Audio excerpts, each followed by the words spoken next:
just give you an overview of where we are relative to the lakefront development. We had an RFP that was submitted by the Downtown Development Authority for development on the lakefront.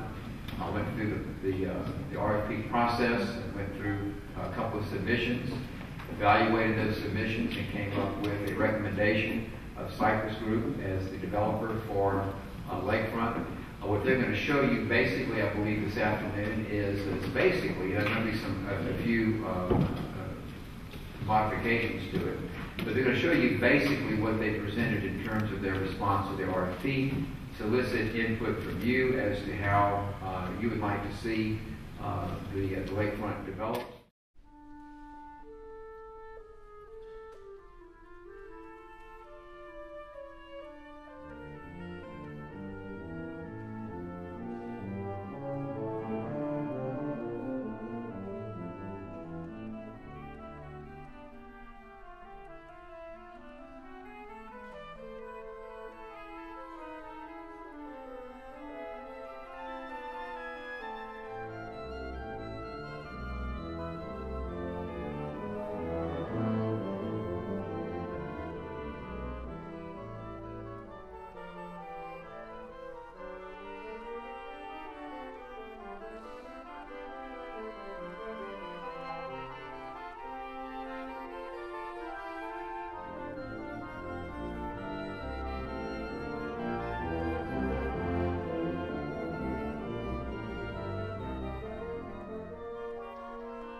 We went through in our public meeting on the 15th precedents.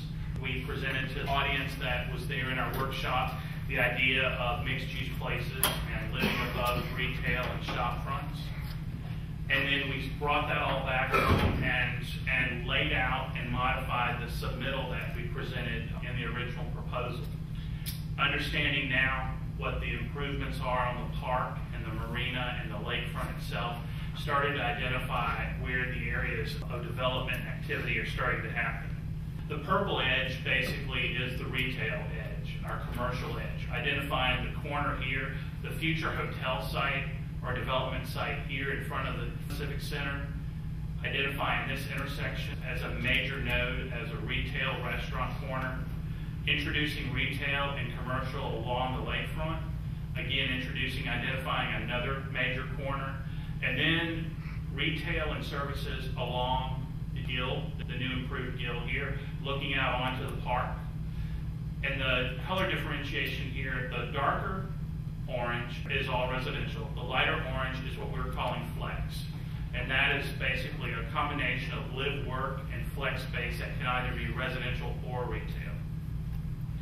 And you can see here that flex space travels along the park edge, along gill, and then we've introduced a cross street here as we start to talk with Laurie and start to understand the new improvements and what can happen with some additional circulation patterns.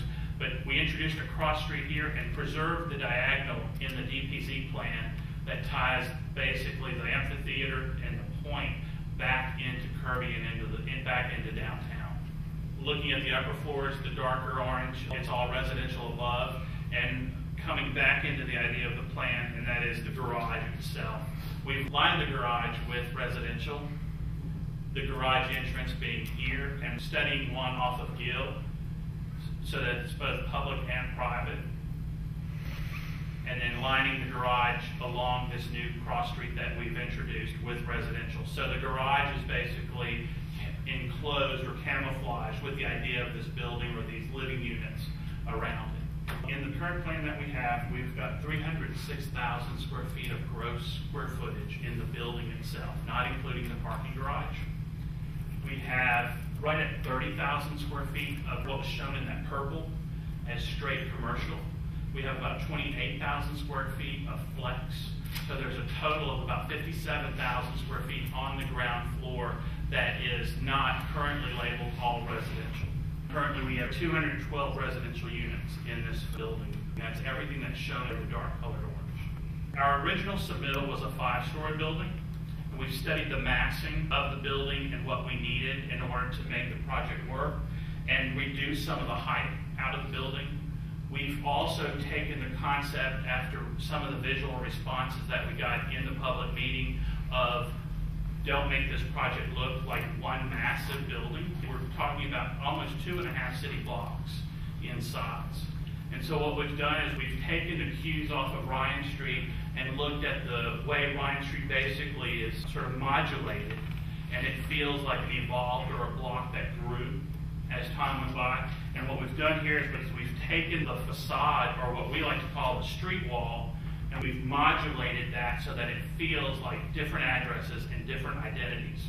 We've also treated the corners as landmark corners by opening up as much glazing and almost treating them as lanterns that glow and identify and landmark that corner, and introduce the ironwork.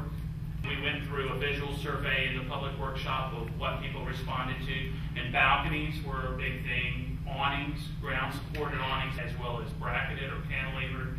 And then the other thing was the idea of ironwork, and how could we identify or introduce some of that tracery on the building facade. The preliminary study and part of the public presentation the other day was to get feedback on unit types and get a little bit of info. Market study will also refine some of that, but then looking at some of the floor plans and some of the offerings in 1 bedrooms, 2 bedrooms, and 3 bedrooms.